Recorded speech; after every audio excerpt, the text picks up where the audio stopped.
أعوذ بالله من الشيطان الرجيم بسم الله الرحمن الرحيم أولئك جزاؤهم مغفرة من ربهم وجنات تجري من تحتها الأنهار خالدين فيها والنعم أجر العاملين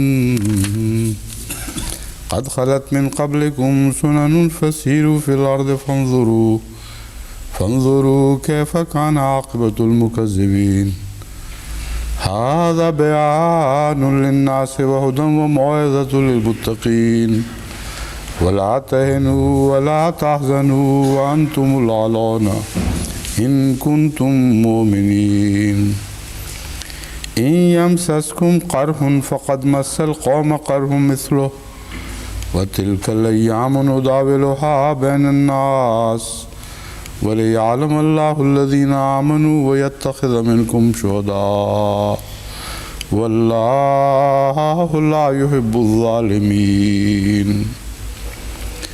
والله لا يحب الظالمين وليمحص الله الذين آمنوا ويمحق الكافرين أم حسبتم أن تدخلوا الجنة ولما يعلم الله الذين جاهدوا منكم ويعلم الصابرين.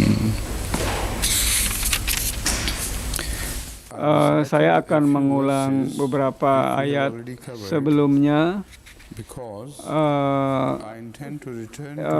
sebelum melanjutkan ayat pembahasan ayat kali ini karena ada bagian-bagian yang perlu dijelaskan. Sebelum kita menginjak ayat yang akan kita bahas ini, ketika saya melihat catatan sebelumnya dari daras yang lalu, saya melihat ada bagian-bagian yang perlu dijelaskan dan saat itu belum dijelaskan. Perlu sekali dijelaskan hal itu karena itu akan menjadi pengantar bagi ayat selanjutnya.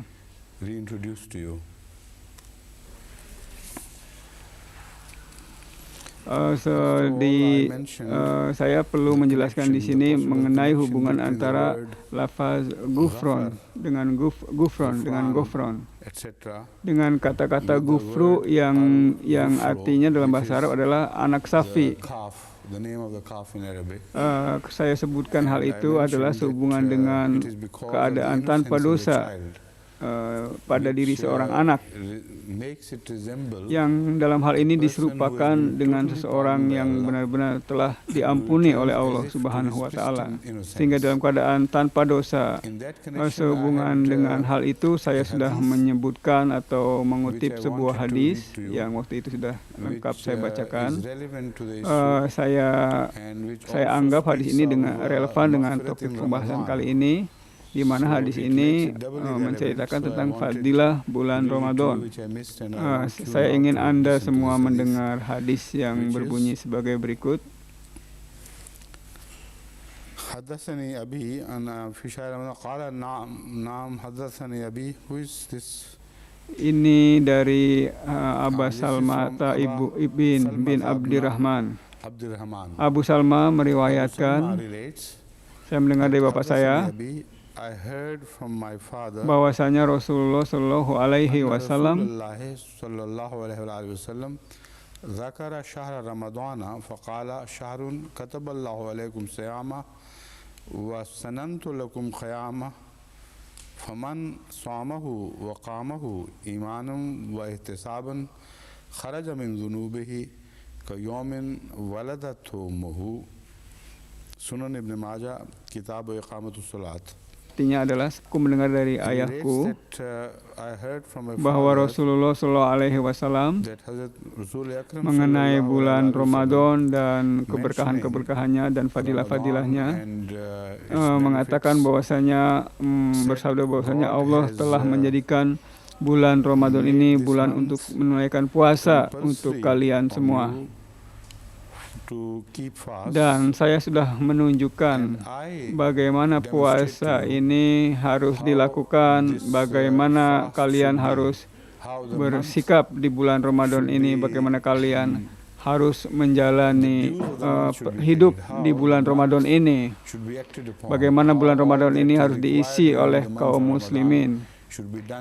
Aku, kata Rasulullah SAW, menunjukkan ke hadapan kalian bagaimana melakukan kehidupan atau ibadah-ibadah di bulan Ramadan ini. Kata qiyam artinya adalah menegakkan sesuatu, mendirikan sesuatu. Sebagaimana kita mengatakan mendirikan sholat.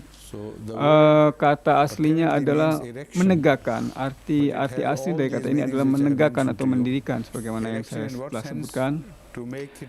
Dalam hal apa? Menegakkan apa? Qiyam itu artinya mendirikan atau menegakkan sesuatu sehingga akan nampak seolah-olah sesuatu itu berdiri dengan sendirinya atau tegak dengan sendirinya. Itulah yang dimaksud dengan qiyam.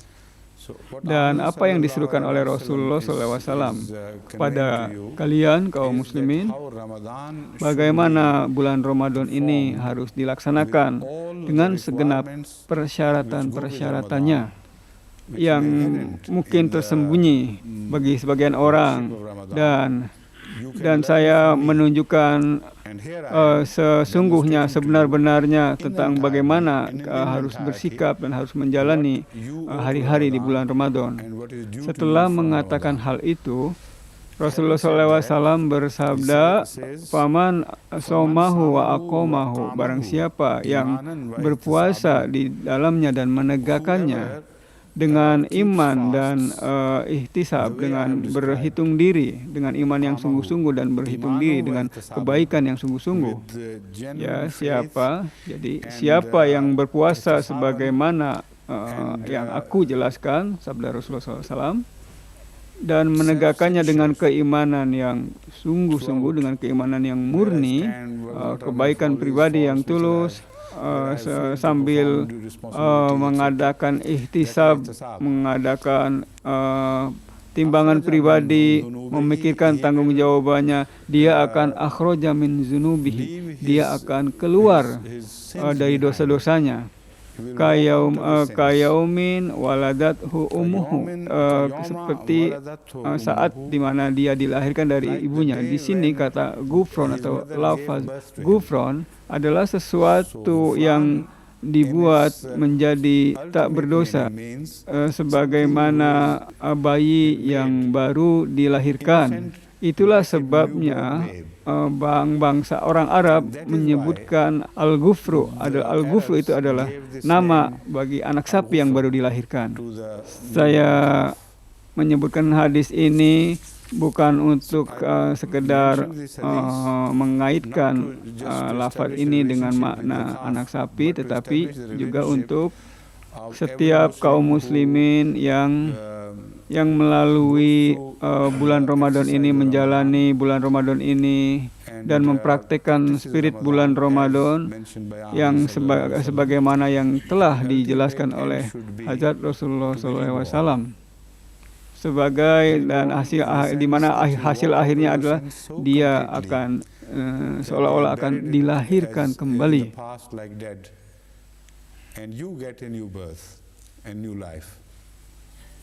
Ayat berikutnya yang ingin saya ulang sekilas adalah ayat yang menyebutkan qad kholat min qablikum sunanun. Ayat yang mana ini?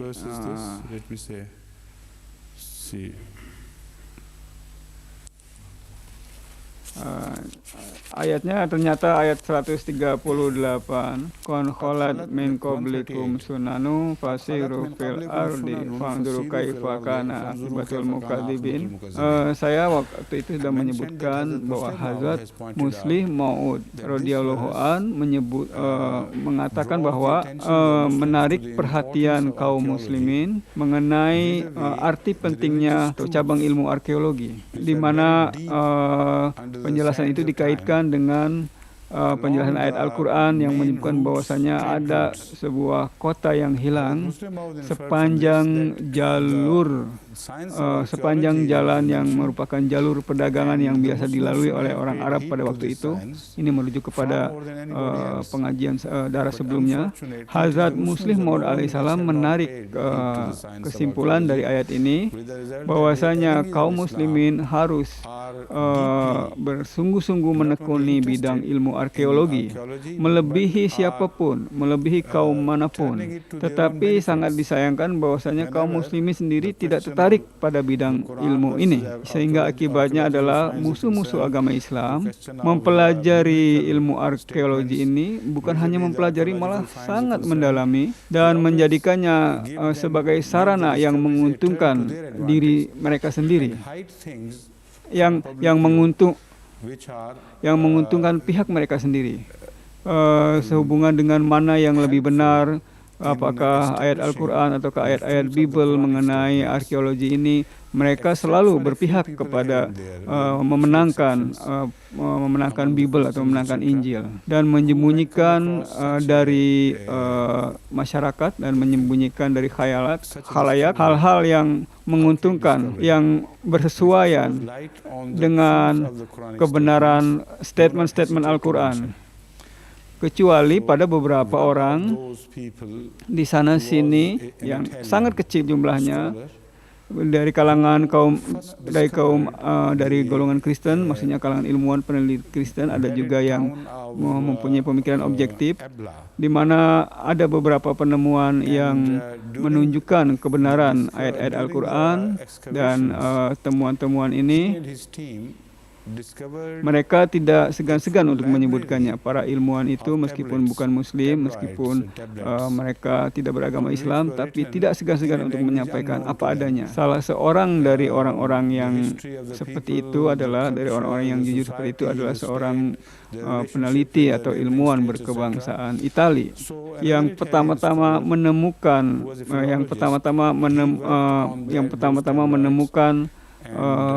situs bersejarah atau situs kota kuno yang bernama Ebla, yang selama penggalian situs bersejarah itu, ia dan anggota timnya menemukan sebuah perpustakaan kuno yang berisi lempengan-lempengan batu, yang di dalam lempengan-lempengan batu itu tertulis suatu naskah dalam bahasa yang tidak mereka kenal, di mana di situ perpustakaan itu, tulisan-tulisan itu berisi tentang sejarah, tentang masyarakatnya, tentang bagaimana hubungan kota kuno tersebut dengan tempat-tempat lain di masa itu. Kemudian seorang sarjana Itali lainnya yang merupakan seorang filolog atau ahli tulisan kuno mulai bekerja untuk menerjemahkan tablet-tablet itu atau menerjemahkan isi lempengan-lempengan kuno itu, dan memberikan tafsiran untuk komunitas masyarakat modern.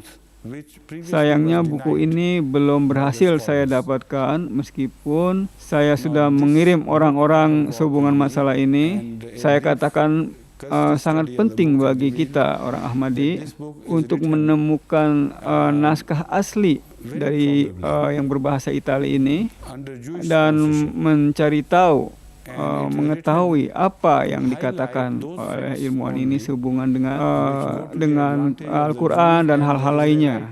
Tetapi mengenai naskah Itali, mengenai hasil penelitian dalam bahasa Itali itu disinggung secara sekilas dalam sebuah buku lain yang judulnya adalah Ebla. Jadi buku kedua ini yang mengomentari penemuan itu adalah berjudul Ebla. Dan saudara rohani kita Syekh Abdul Qadir Sahib juga menyebutkan buku yang berjudul Ebla ini di dalam tesisnya. Hal ini sudah saya sampaikan dalam daras sebelumnya. Dan dari referensi singkat itu, Syekh Abdul Qadir Sahib menyimpulkan bahwasanya kota kuno Ebla itu, atau lokasi kota kuno Ebla itu adalah menunjukkan atau menegaskan mengenai kebenaran ayat Al-Quran atau fakta yang dikemukakan oleh Al-Quran yang sebelumnya ditolak atau di-reject oleh para sarjana. Buku yang berjudul Ebla ini sangat mungkin sekali disponsori oleh suatu komunitas tertentu dengan tujuan untuk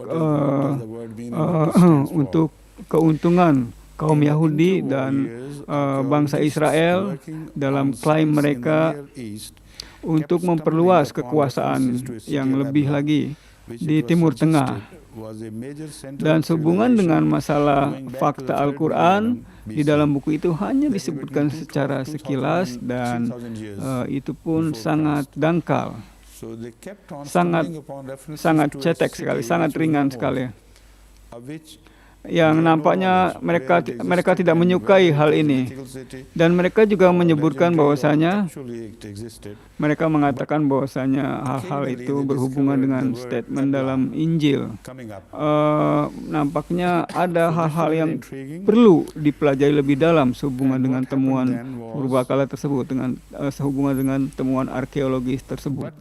Saya ingin agar orang-orang Ahmadi yang mengerti bahasa Itali dengan baik untuk berusaha menjalin hubungan, untuk berusaha menghubungi si penulis tersebut dan berusaha mencari tahu lebih dalam mengenai temuan kota kuno tersebut dan mengenai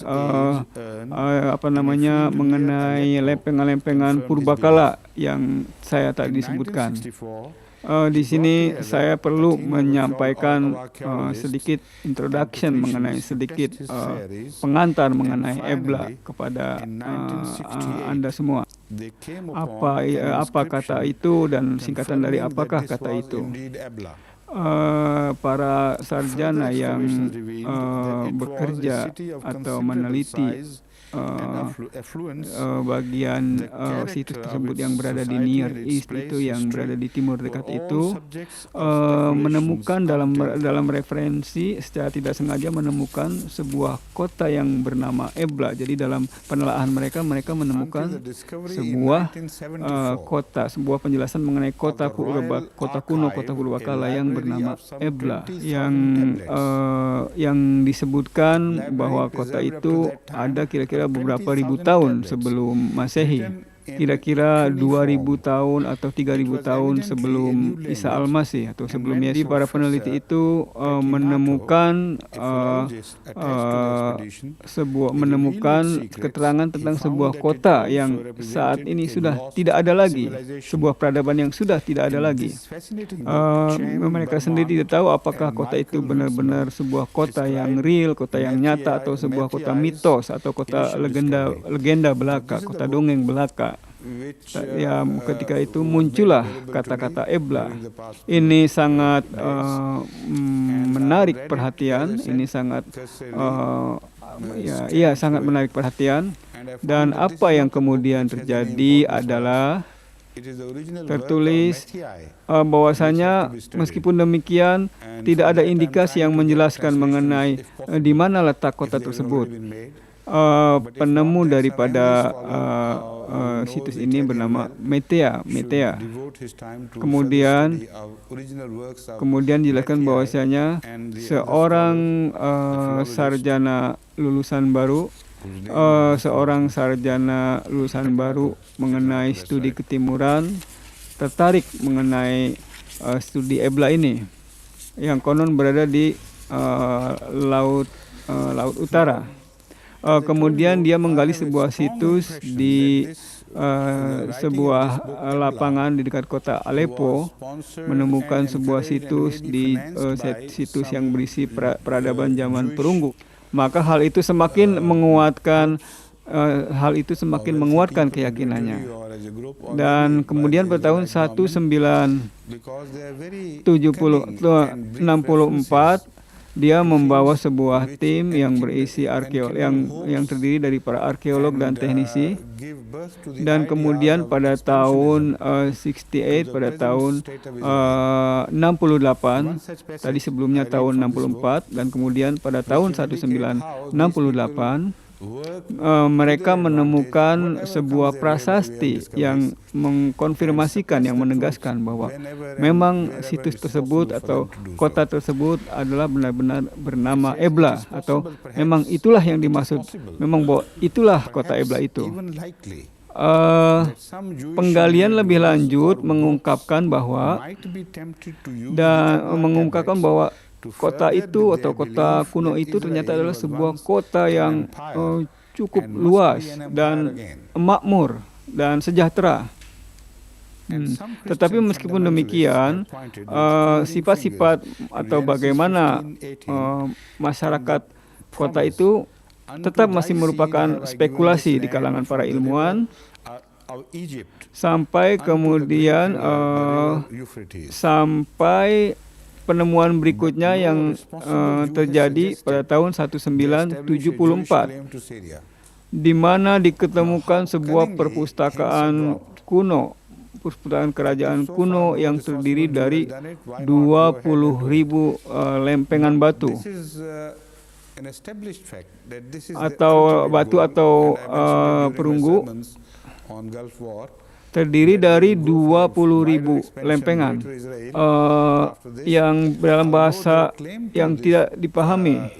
Kemudian Profesor Fettinato, seorang ahli naskah, seorang filolog, ternyata profesor itu kemudian menyadari bahwa lempengan-lempengan purbakala itu adalah penjelasan tentang sebuah peradaban di masa lalu. Dalam kemudian orang yang bernama Chamberman dan Michael kemudian merujuk kepada pertemuan sebelumnya oleh Metea. Ini adalah buku yang saya peroleh dalam beberapa hari ini.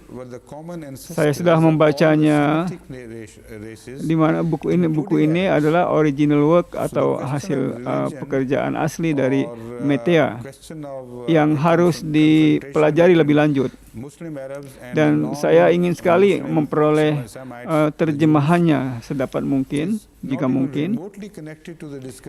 Jika hal itu tidak mungkin, hendaknya beberapa sarjana Ahmadi yang mengetahui bahasa Itali dengan baik meluangkan waktunya atau mendedikasikan waktunya untuk meneliti, untuk mempelajari mengenai temuan ini, yaitu temuan Metea dan beberapa sarjana lainnya, para filolog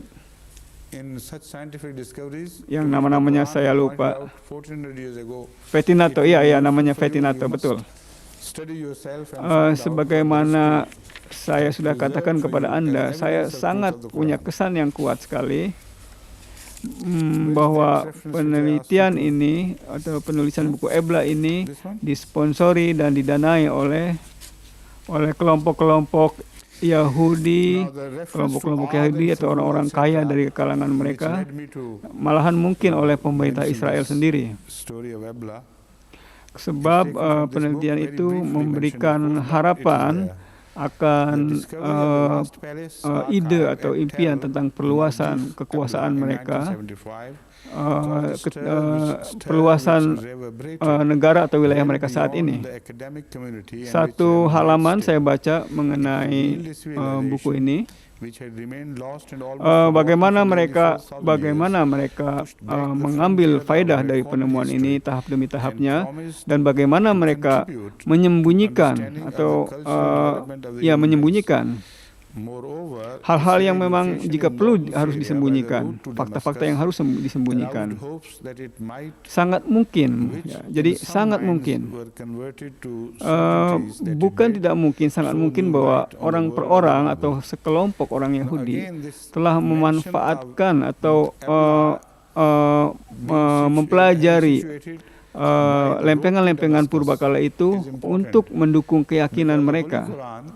Untuk mendukung keyakinan mereka bahwasanya Israel pada suatu masa adalah sebuah kerajaan dan harus menjadi kerajaan lagi. Di sini ujungnya berkata empire.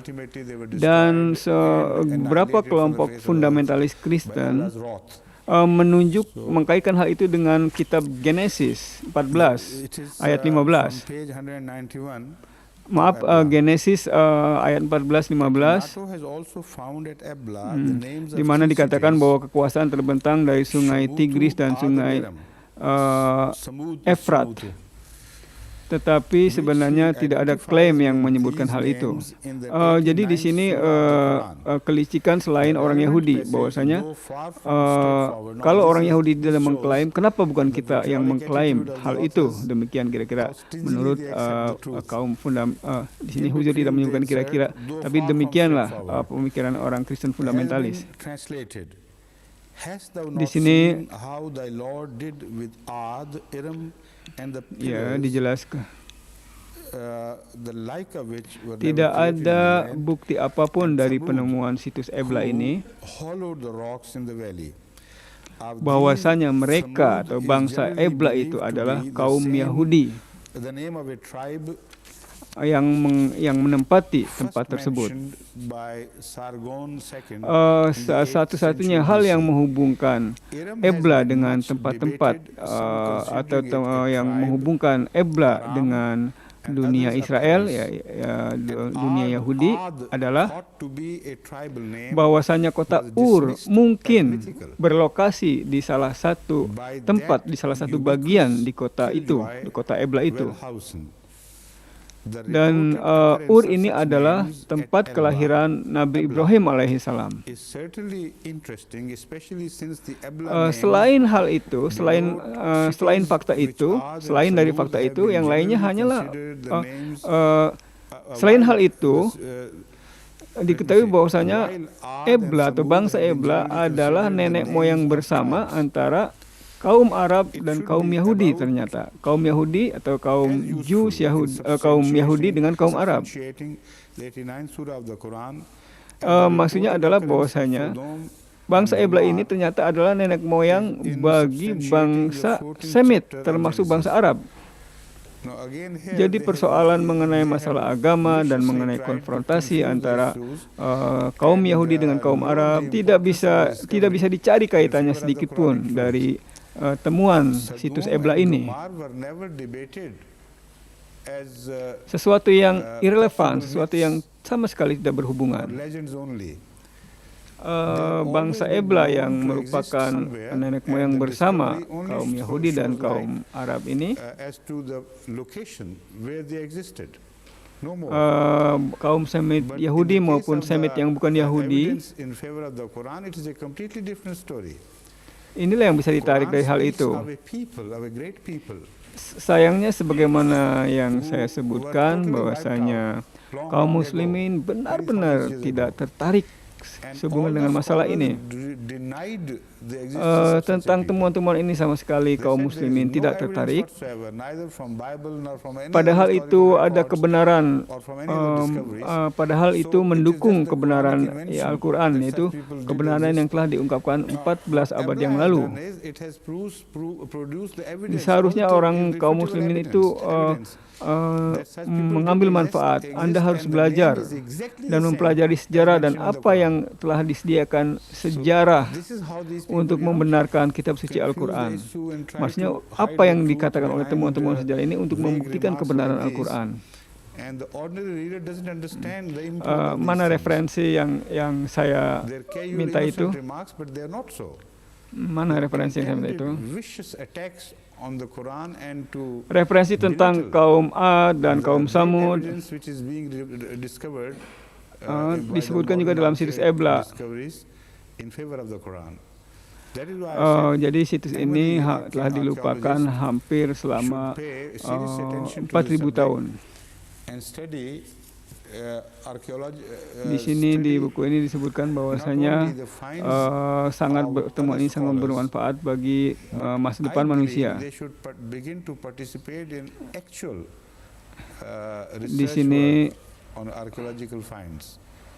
Di sini juga disebutkan mengenai Ebla sebagai berlokasi, dikatakan bahwasanya Ebla itu berlokasi di mana sebuah jalan menuju Damaskus, terdapat sebuah jalan menuju Damaskus. Ini hal penting, ini hal yang sangat penting. Karena Al-Quran mengatakan kepada kita bahwasanya kalian kaum muslimin, tentu saja konteksnya kaum muslimin Arab pada waktu itu, melalui rute perdagangan, melalui sebuah rute perdagangan Dan di sana kalian akan menjumpai sebuah kaum yang disebutkan oleh Al-Quran yang saat ini sudah dihancurkan dan diratakan dengan tanah karena kemarahan Allah Subhanahu wa Taala. Dari halaman buku tersebut, halaman 91, Pettinato juga menemukan bahwasanya Ebla, di dalam kota Ebla itu ada tiga kota, Samutu, Ad, dan Eram. Jadi di dalam negeri Ebla itu ada tiga buah nama disebutkan dalam prasasti itu, yaitu Samutu. Ini sesuai disebut dengan Al-Quran. Di sini dikatakan bahwasanya jelas dari hal ini bahwasanya betapa kikirnya si penulis itu untuk menyatakan kebenaran. Di sini disebutkan nama-nama kota Ad, Eram. Samud dikatakan sebagai sebuah suku bangsa. Disebutkan oleh Sargon II di abad pertama kali nama Samud itu ada disebutkan dalam oleh seorang sejarawan sebelum zaman Masehi. Eram disebut mengenai Eram itu diperdebatkan. Sebagian berpendapat bahwa sedangkan Ad dianggap sebagai sebuah nama suku bangsa dan dianggap sebagai yang disebut dalam situs lama itu bahwasanya sebuah kota mitos, sebuah tempat mitos. Ad dan Samud dianggap secara umum dianggap sebagai nama suku bangsa. Dalam ayat Al-Quran disebutkan juga mengenai kota Sodom dan kota Gomora yang juga disebut juga dalam Bible.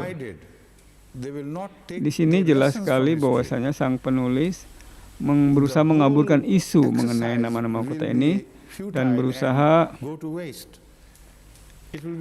menyembunyikan, berusaha merendahkan arti pentingnya ayat-ayat Al-Quran. Di sini kita tahu kita sama-sama mengetahui bahwasanya kota Sodom dan kota Gomora tidak pernah diperdebatkan mengenai apakah itu kota yang benar-benar ada atau kota mitos. Jadi mengenai kedua kota ini tidak ada perdebatan.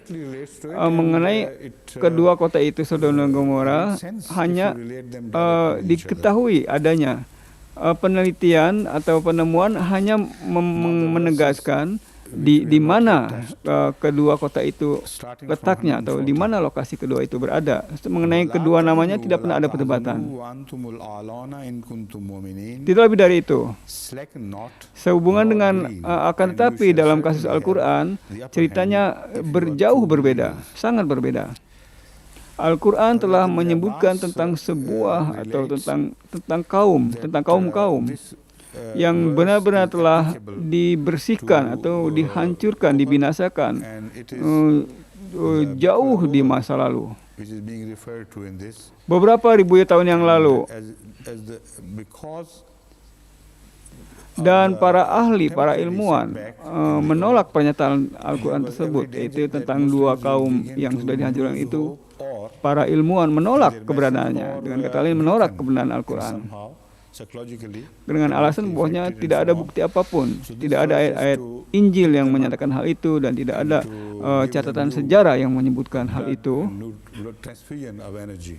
Dan juga tentang temuan-temuan lain tidak ada itu.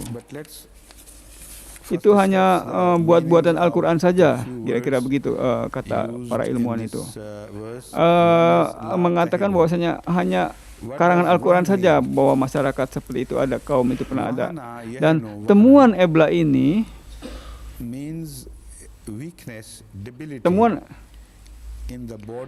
temuan Ebla ini menghasilkan suatu bukti bahwasanya kota atau kaum yang disebutkan oleh Al-Quran itu benar-benar ada di masa lalu. Dan Dan namanya benar-benar sama, namanya benar-benar sama sebagaimana yang disebutkan oleh Al-Quran, yaitu Ad dan Samud. Itulah sebabnya mengapa orang-orang ini berusaha mengaburkan mengenai masalah ini dan berusaha menyembunyikan dan membuat-buat pernyataan seperti yang tadi saya sebutkan. Dan mereka tidak menyadari arti pentingnya hal ini. Mereka ini adalah suatu kaum yang memang dulunya berniat untuk selalu menyerang Al-Quran dan akan mengecilkan arti penting temuan Ebla ini. Mereka akan menolak maksudnya mereka akan menolak jika temuan Ebla ini dikaitkan dengan kebenaran Al-Quran. Inilah sebabnya saya mengatakan bahwasanya sarjana arkeologi Ahmadi harus menaruh perhatian hal ini dan mempelajari. Saya menyarankan untuk para ahli arkeologi Ahmadi supaya jangan hanya bekerja, jangan hanya meneliti hasil temuan-temuan orang lain, melainkan mereka juga para sarjana Ahmadi ini harus membuat penelitian sendiri dan mengadakan, maksudnya mereka juga harus meneliti sendiri, bekerja sendiri sehubungan dengan temuan-temuan arkeologi ini. Jangan hanya mengandalkan temuan atau penelitian orang lain, sehingga tidak selamanya menjadi pengikut dari temuan-temuan orang lain atau pendapat orang lain. Kemudian ayat lainnya yang ingin saya ulang secara sekilas adalah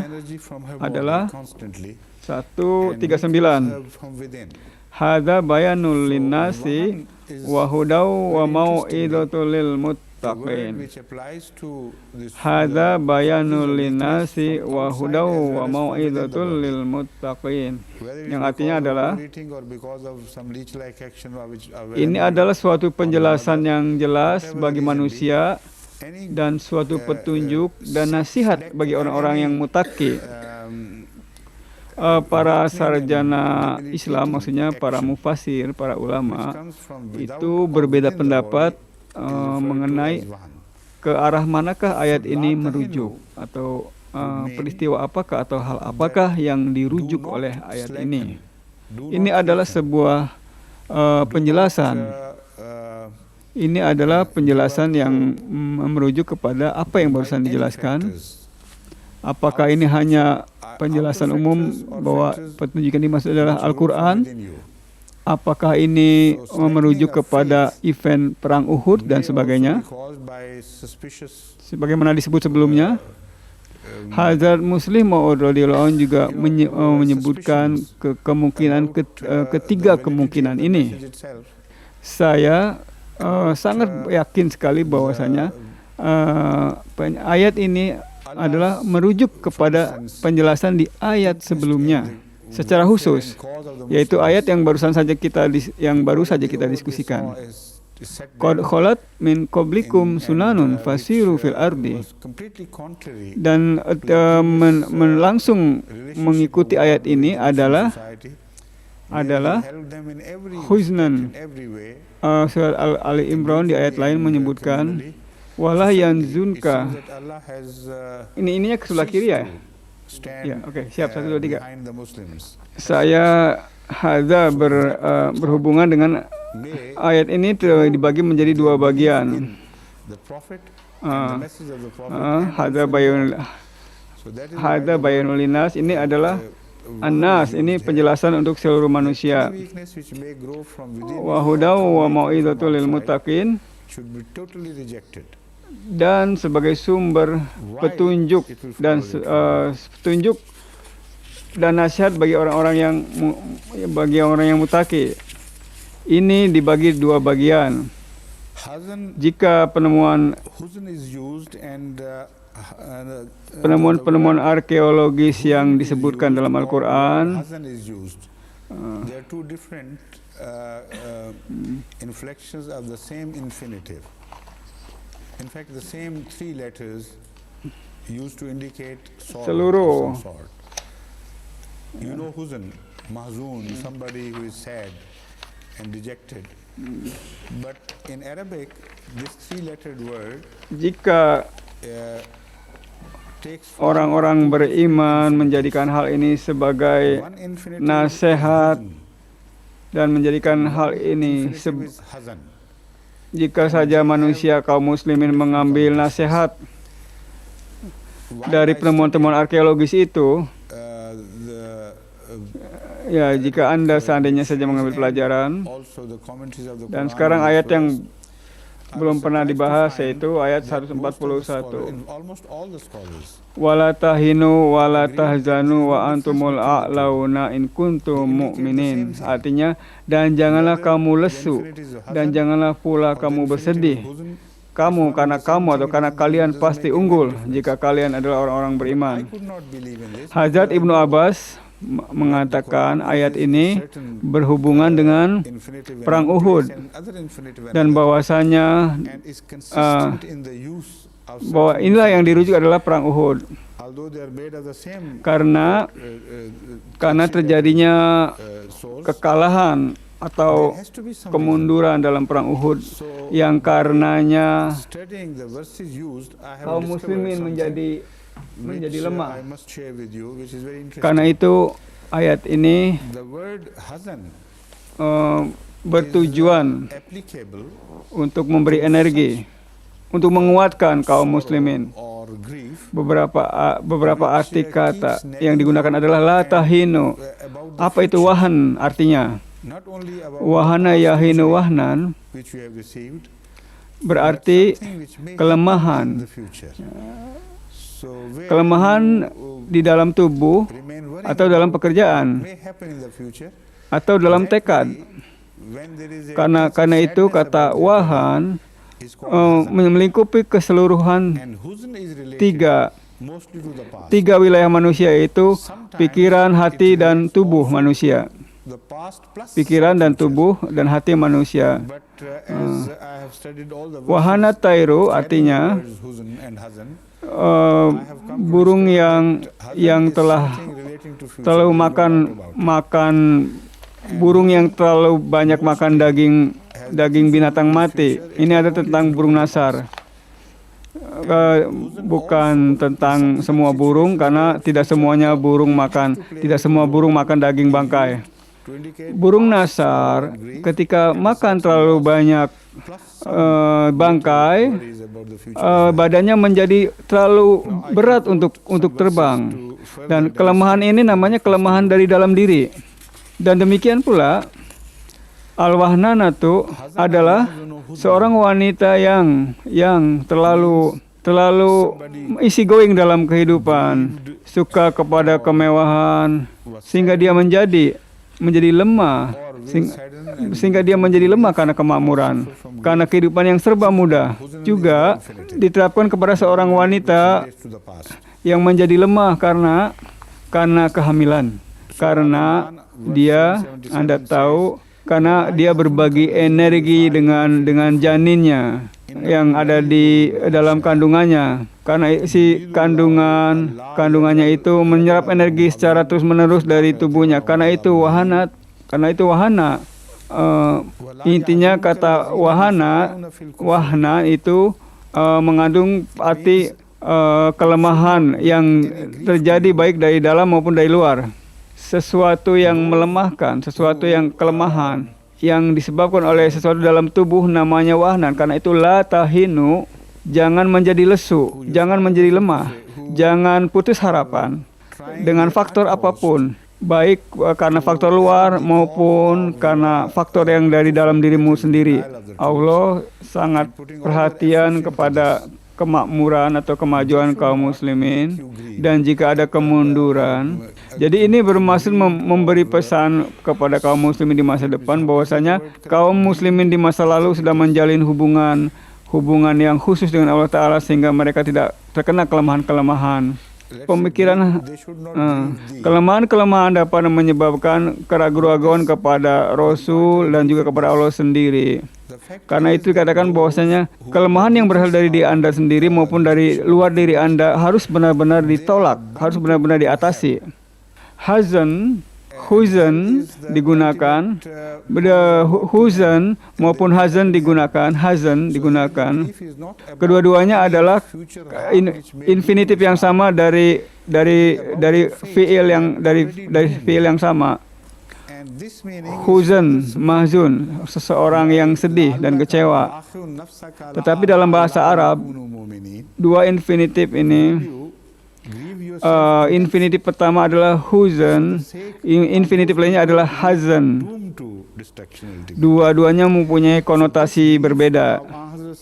Ketika saya pelajari kamus dan tafsir Al-Quran, saya sangat terkejut. Saya baru mendapati bahwasanya hampir semua ulama mengatakan bahwa antara huzn dan hazan ini tidak ada perbedaan. Dua-duanya sama. Para ulama mengatakan huzn dan hazan ini adalah sama. Saya tidak percaya hal itu. Karena kalau Al-Quran mengatakan suatu masdar tertentu di satu ayat dan masdar lain di ayat lain dan konsisten dalam penggunaannya, meskipun keduanya berasal dari fiil yang sama, pasti ada alasannya. Al-Quran selalu ada alasannya. Karena itu saya menemukan sesuatu yang lain, menemukan hal yang menarik sehubungan dengan hal ini. Kata-kata hazan selalu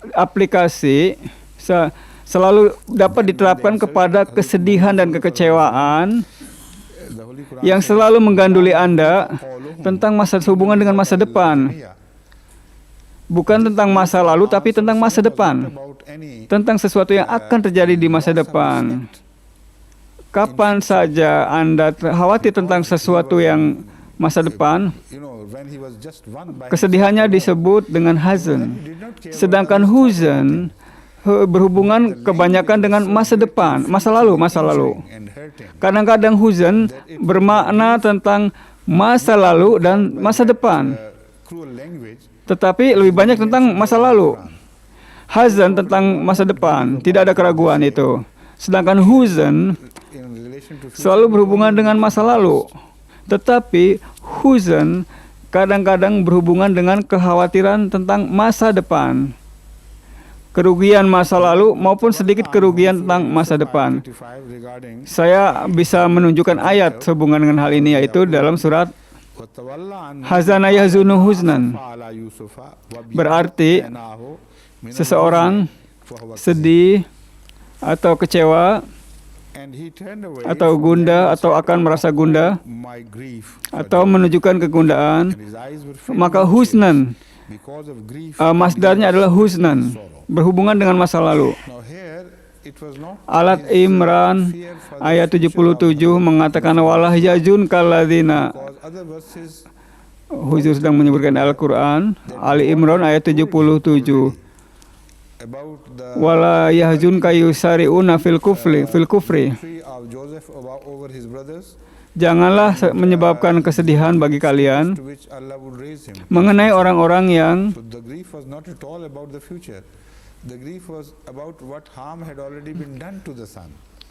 kesedihan yang dimaksud dalam ini adalah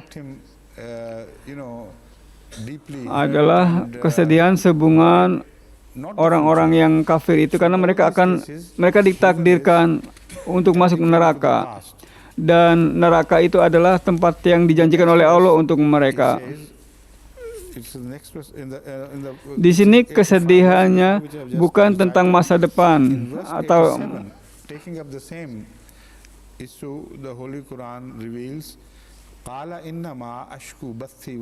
la'allaka bahi'un nafsaka alla yakunu mu'minin. Apakah engkau Muhammad akan selalu merasa sedih tentang orang-orang yang ditakdirkan untuk hancur?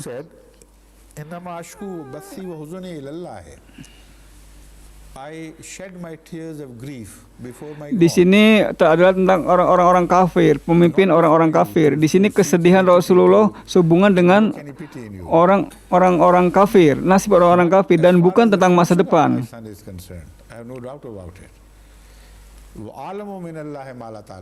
Karena disebutkan bahwasanya tentang masa depan Islam tidak ada keraguan-raguan.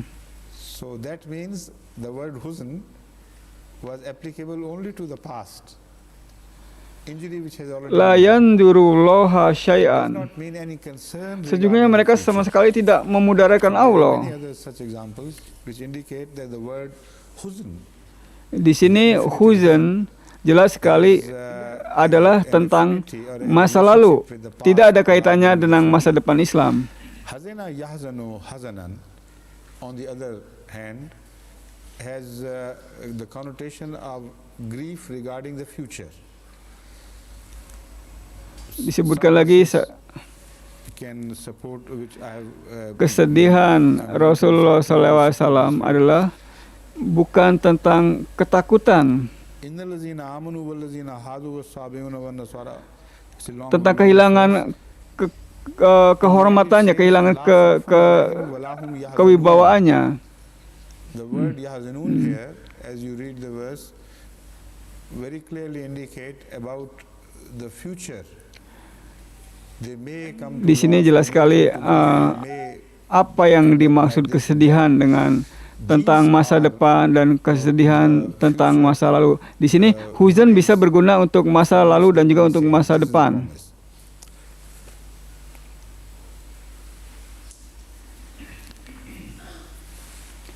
Kemudian surat Yusuf alaf 34 diceritakan mengenai Nabi Yakub alaihi salam.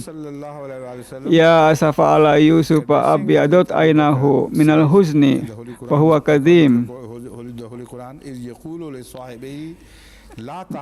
Dan Yakub berpaling dari mereka, dan alangkah sedihnya saya tentang Nabi Yusuf ini.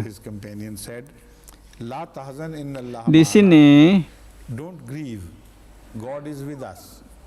bukan tentang ketakutan tentang nasib Nabi Yusuf alaihissalam. Karena jelas Nabi Yakub mengatakan bahwasanya Allah Subhanahu wa taala sudah mengatakan tentang nasib Nabi Yusuf kepadanya, dan tentang keunggulan, ketinggian derajat beliau di masa depan.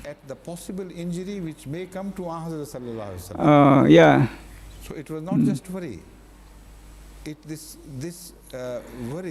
Jadi di sini Nabi Yakub alaihissalam sedang sedih, menyedihkan mengenai Nabi Yusuf di masa lalu, bukan tentang masa depan. Dalam ayat berikutnya,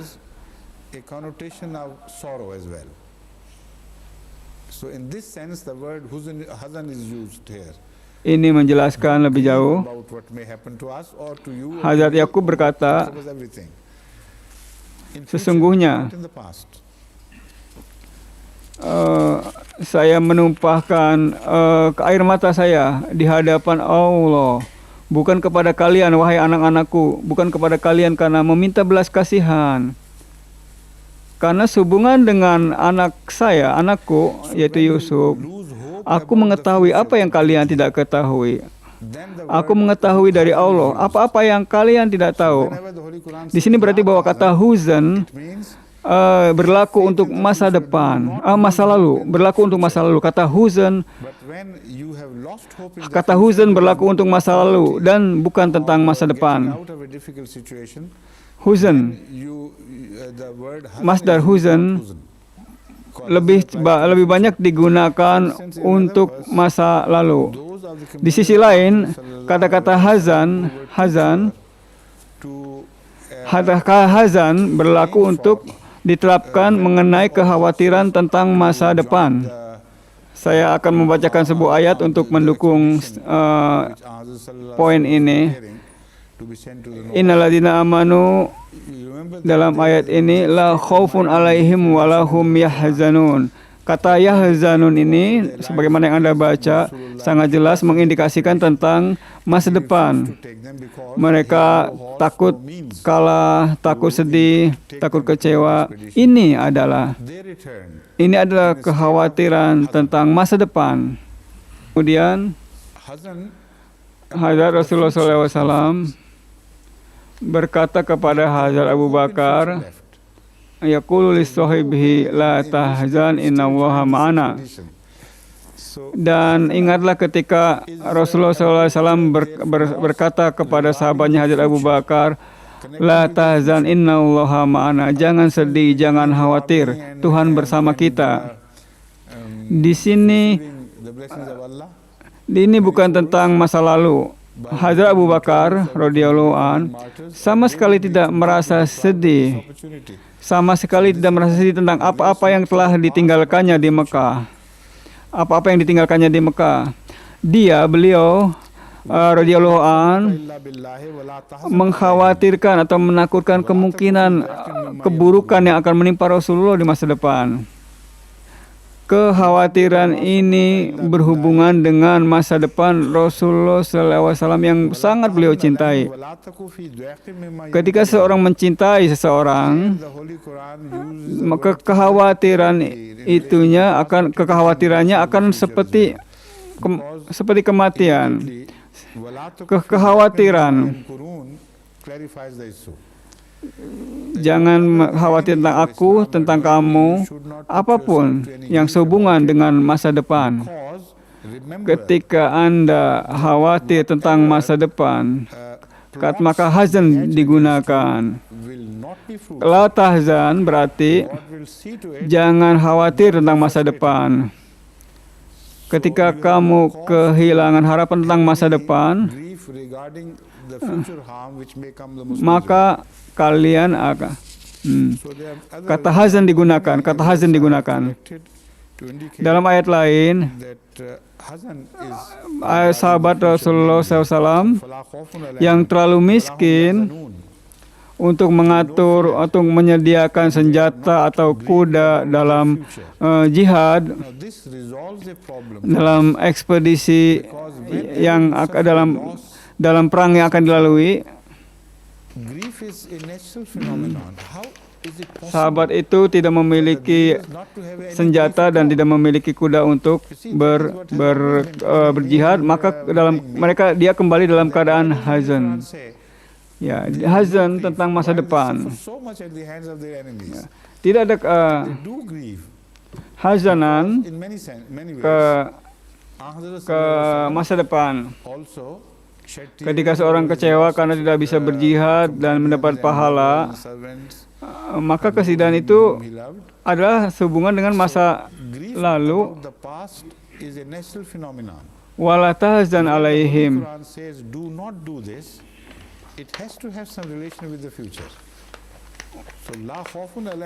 Mimma yamkurun. Di sini Al-Quran menggunakan tahzan untuk dua arti, yaitu arti lampau dan arti masa depan. Karena mimma yamkurun menjelaskan hal ini. Kaum muslimin jangan khawatir tentang musuh-musuh. Karena ingatlah, karena apapun rencana buruk yang mereka miliki untuk kalian, Allah akan menjadikannya gagal.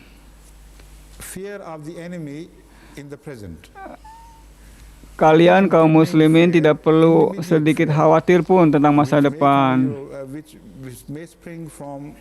Contoh-contoh lain yang telah saya sampaikan telah mengindikasikan bahwasanya la khaufun alaihim wa lahum yahzanun.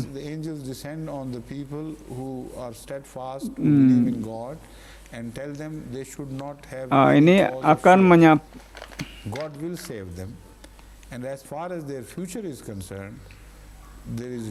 di sini pertanyaannya bagaimana mungkin manusia bisa bebas sepenuhnya dari kesedihan, padahal dalam kehidupan sehari-hari kita menderita. Bagaimana? Karena kenyataannya kaum muslimin juga berkali-kali kalah oleh kaum kafir.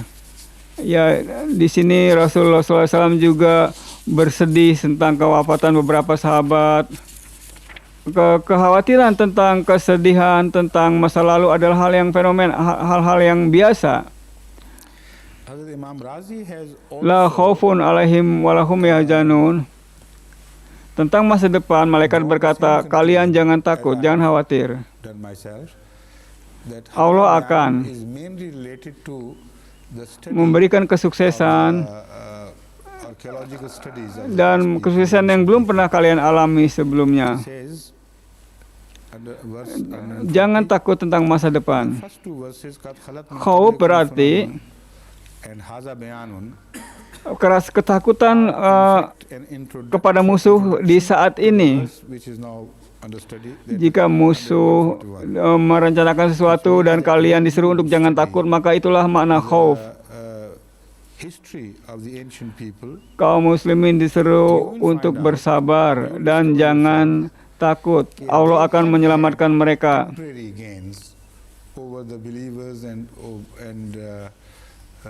Dan sehubungan dengan masa depan, tidak ada alasannya karena benar-benar kaum muslim itu ditakdirkan untuk sukses. Di sini hazan digunakan.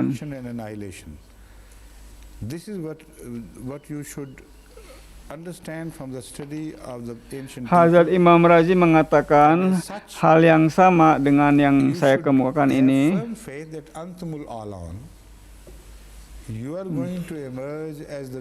Yaitu bahwa kata Haza Bayanun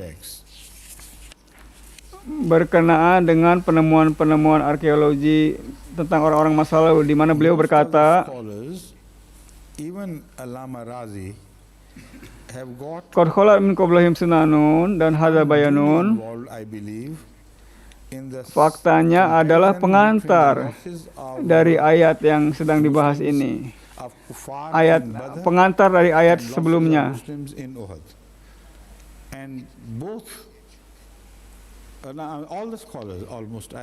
Jika mempelajari masa lalu, Anda akan mengetahui bahwasanya mereka akan memperoleh kemenangan sementara terhadap orang-orang kafir, itu akan memperoleh kemenangan sementara ya terhadap orang-orang beriman.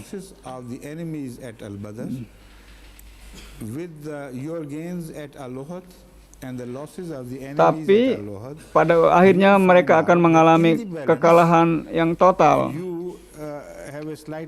Jika kalian mempelajari masa-masa kehidupan di masa lalu,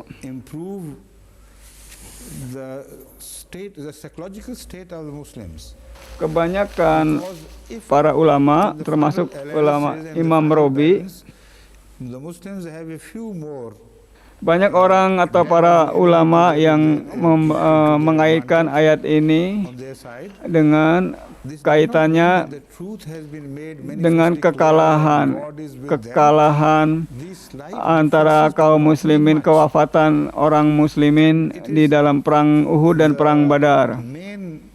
Reason why the Orientalists also have been drawn into this comparison and gladly so. Jadi bahwasanya kalau kita membandingkan berapa orang yang mati dalam perang Uhud dan dari kalangan kaum muslimin dan berapa yang tewas di kalangan musuh di dalam perang Badar, itu masih terlalu kecil. So both the Muslim scholars and the non-Muslim scholars go on discussing the comparative statement, the situation through numbers. The Muslims say jadi angka-angkanya itu sebenarnya in Badr and 70 imprisoned. Itu And here in kalau dikatakan bahwa Tuhan bersama kalian, lalu buktinya adalah selisih angka kematian perang Badar dan perang Uhud ini sama sekali tidak relevan. And what you have in the balance left to you is no prisoners. Now this is too small a thing to exult about. I don't believe at all this is what the Holy Quran means. But then the non-Muslim scholars go on further damaging let me say not damaging, further diminishing. Jadi sarjana Islam, ulama Islam dan orang-orang kaum muslimin, ulama-ulama berkatakan bahwasanya 70 orang dalam perang Uhud, sekitar 70 muslimin syahid dan tak seorang pun ditahan. Apparently he prefers the number 50. Sedangkan And almost all other Orientalist scholars prefer the lower number quoted in history. dikatakan bahwa dalam perang Uhud sekitar 70 kaum muslimin syahid dan tak seorang pun ditahan. The number of the Muslim Sedangkan dalam perang Uhud, ya, dalam perang Badar dikatakan bahwasanya under the word al-alam. hal yang sama. Dalam perang 70 musuh tewas di perang Badar. Superior and sublime. Menurut orientalis, mungkin jumlah kaum muslimin yang meninggal atau yang syahid jauh lebih banyak ya, ketimbang kaum kafir dalam kedua perang ini. Mengapa kita menafsirkan ini sebagai al-alaun? Antumul a'laun. A'laun berarti unggul dan melewati orang lain dalam banyak hal. Dan tanpa diragukan superior atas kaum yang lain. So I totally reject that tendency to compare the number of the dead of the Badr with the number of the dead of the Uhud and the prisoners, etc. Kenapa para mufasirin ini membandingkan selisih yang tidak seberapa ini di bawah tafsir kata a'laun. Sedangkan al-a'laun artinya adalah keunggulan dan keunggulan atas orang lain dalam segala hal. Ya. Di sini berhubungan dengan kata subhana rabbiyal a'la. A'la itu berhubungan dengan derivasi dari kata a'laun. Artinya Tuhan itu adalah maha tinggi dan maha unggul. Yang kemahatinggiannya melebihi bayangan apapun tentang ketinggian.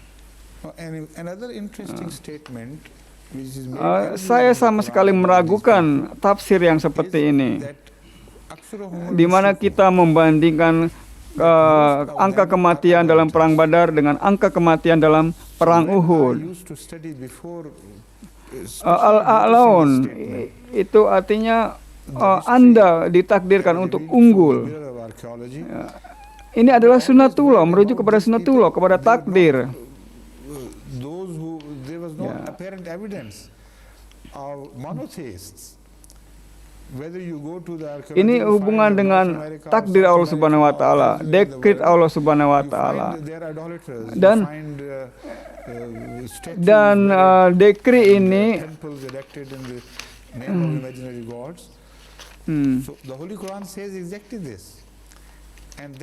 jika kalian meneliti sejarah,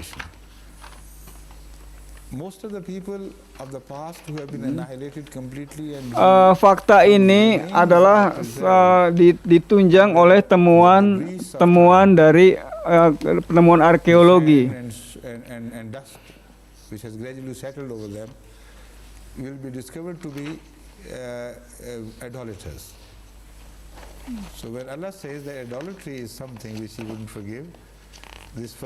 Temuan yang menarik adalah bahwasanya penemuan-penemuan arkeologis yang sehubungan dengan bangsa-bangsa yang hilang ini, dimanapun kalian dapati, baik di Eropa Utara, Amerika Utara maupun di situ didapati bahwa mereka adalah kaum politeis atau kaum musyrik.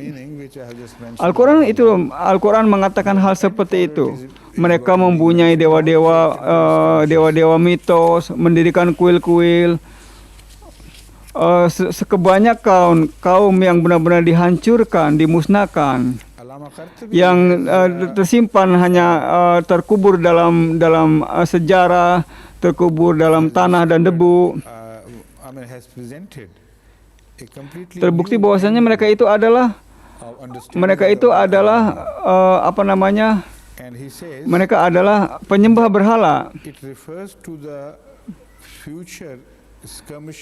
Kenyataannya memang begitu. Kemudian Al-Quran mengatakan, Inda jundana lahumul ghalibun. Kataballahu la agliban ana wa rusuli.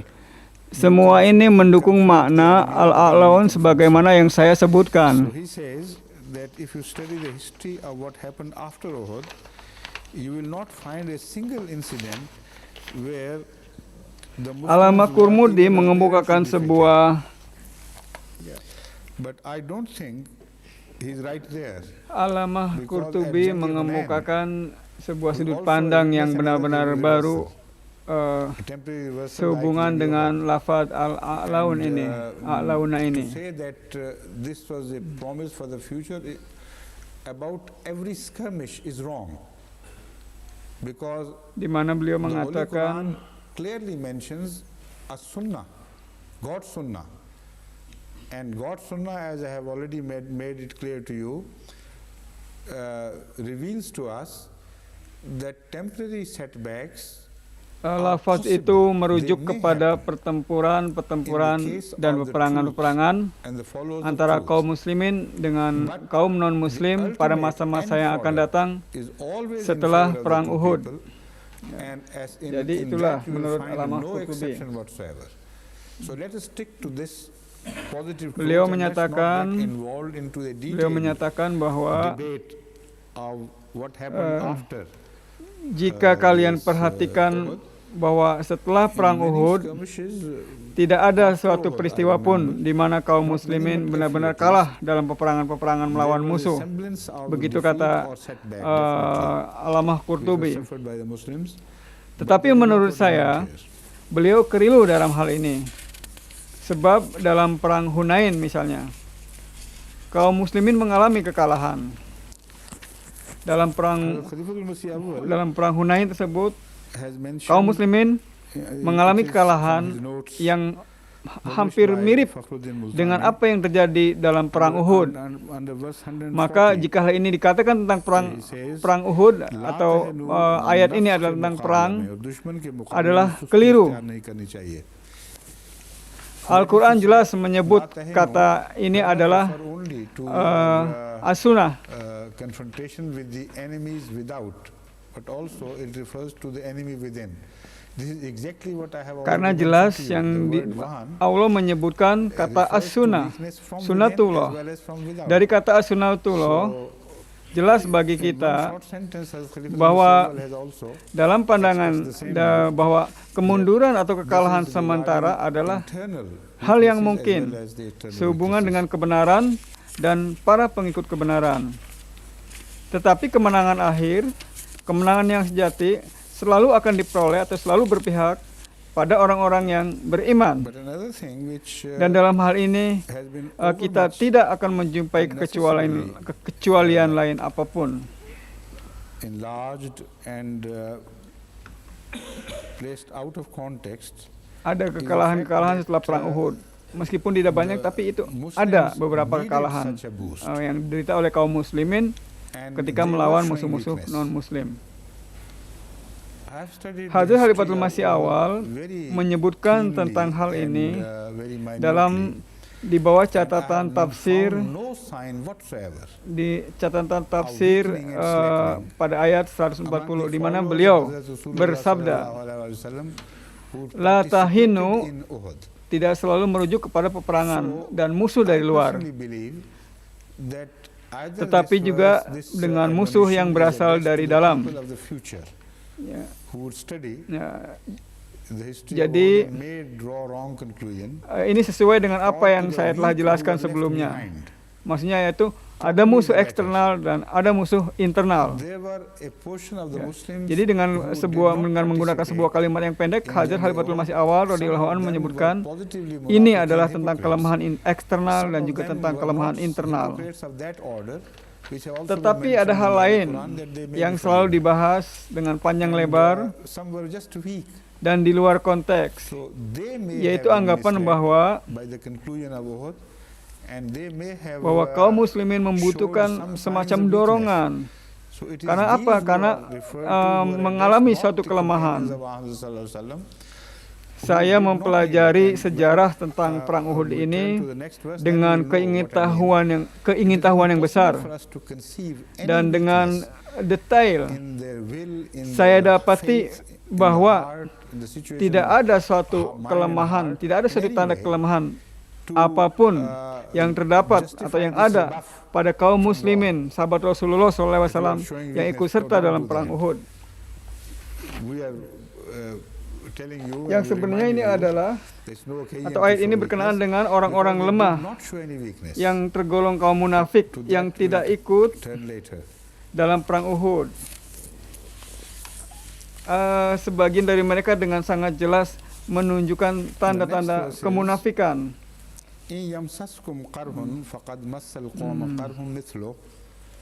Malah kelompok terakhir inilah yang dituju. Sekelompok orang dari antara mereka, pengikut Nabi Muhammad SAW, pengikut Nabi SAW yang secara jelas dapat disebut sebagai kaum munafik. Ya. Mereka inilah sebenarnya yang dimaksud oleh ayat tersebut, dan bukan para sahabat Rasulullah SAW. Ayat selanjutnya lebih mempertegas hal ini. Tidak mungkin bagi kita untuk menisbahkan kelemahan pada keimanan, pada hati, pikiran mereka, itu sahabat Rasulullah SAW, dari segi apapun. Ya.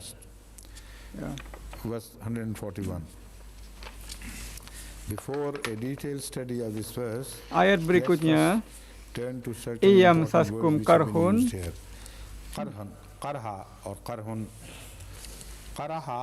ketahuilah, jika kalian mengalami luka atau kerugian, musuh pun mengalami kerugian atau luka-luka yang sama.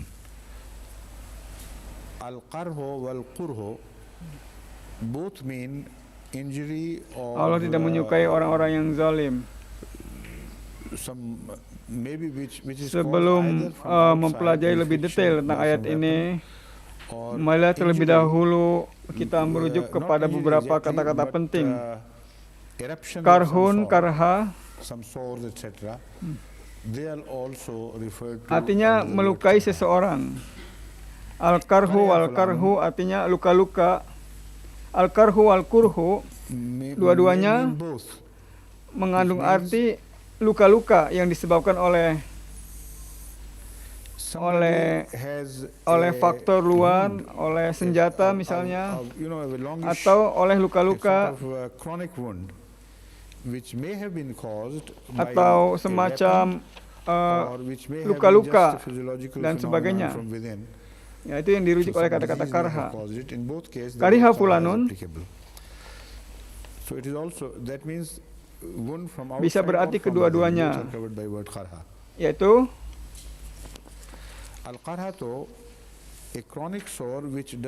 orang yang mengalami luka kronis.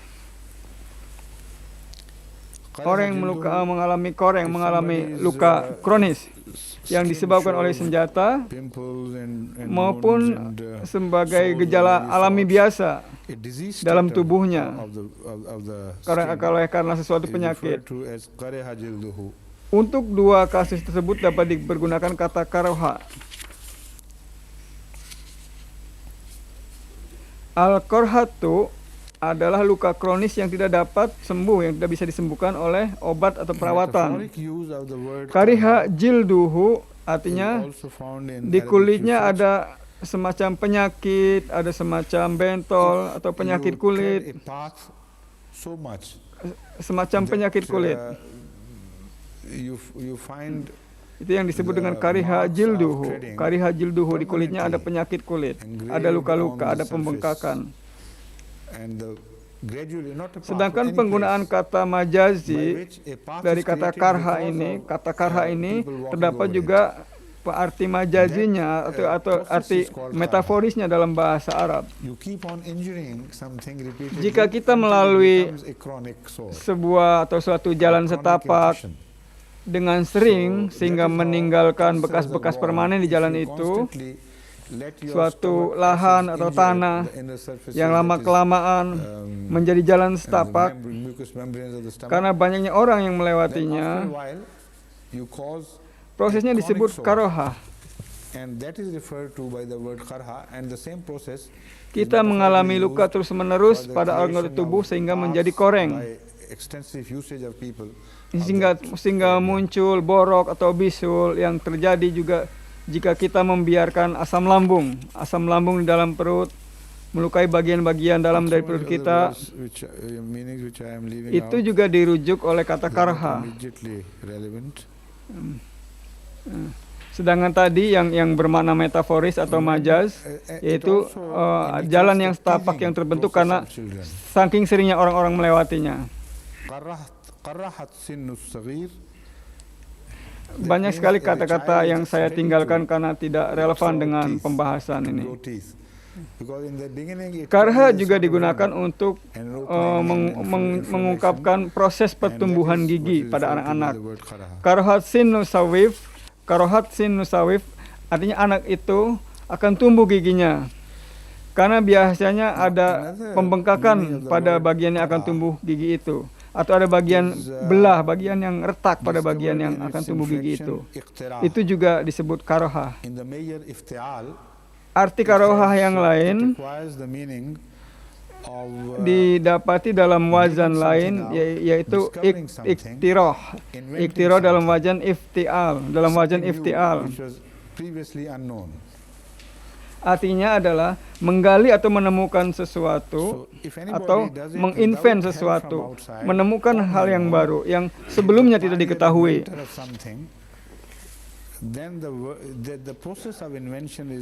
Jika seseorang melakukan penemuan itu tanpa bantuan pihak luar, murni oleh usahanya sendiri, maka disebut iktirohal amro. Iktirohal kalama itizalan, artinya pidatonya sangat istimewa dan mengemukakan hal baru yang sebelumnya tidak pernah dikemukakan. Hal baru yang sebelumnya tidak pernah dikemukakan. Al-karohu dikaitkan dengan segala sesuatu yang murni, yang merupakan sifat air, murni, jernih. Kenapa dikatakan murni? Karena hal tersebut itu baru dan belum pernah dikemukakan. Karoha berarti penemuan yang belum pernah dilakukan oleh orang lain sebelumnya. Sesuatu yang didapat tanpa bantuan orang luar, asli, baru, dan lain-lain, disebut karoh. Al-karoh. Itu sebabnya air hujan juga disebut karihus sahaba. Artinya adalah air yang turun dari awan, air murni. Dari awan, turun dari awan, yang meskipun sayangnya saat ini tidak ada lagi, hanya ada di masa dahulu. Ya, jangan, sayang sekali air hujan saat ini tidak murni lagi seperti di masa dulu.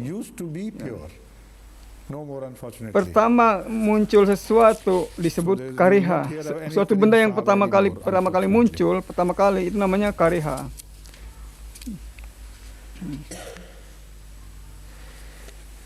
The first appearance of something is also referred to as kariha.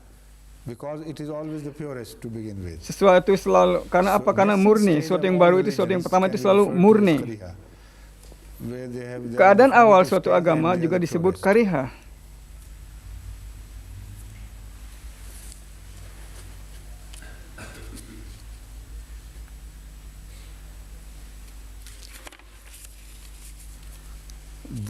Dalaya dulu dulatan. Daulatan wa dulan. Maaf, dalaya dulu dulatan wa dolan, dan dawala yudawilu mudawalatan. Juga dulatun yang merupakan masdarnya. Dola wa dulatan. Keduanya adalah masdarnya. Saya rasa waktunya sudah habis. Maaf, saya tidak melihat waktu sebelumnya, tidak menengok waktu sebelumnya. Saya kira cukup ya. Saya kira tadinya waktunya akan cukup, ternyata tidak cukup.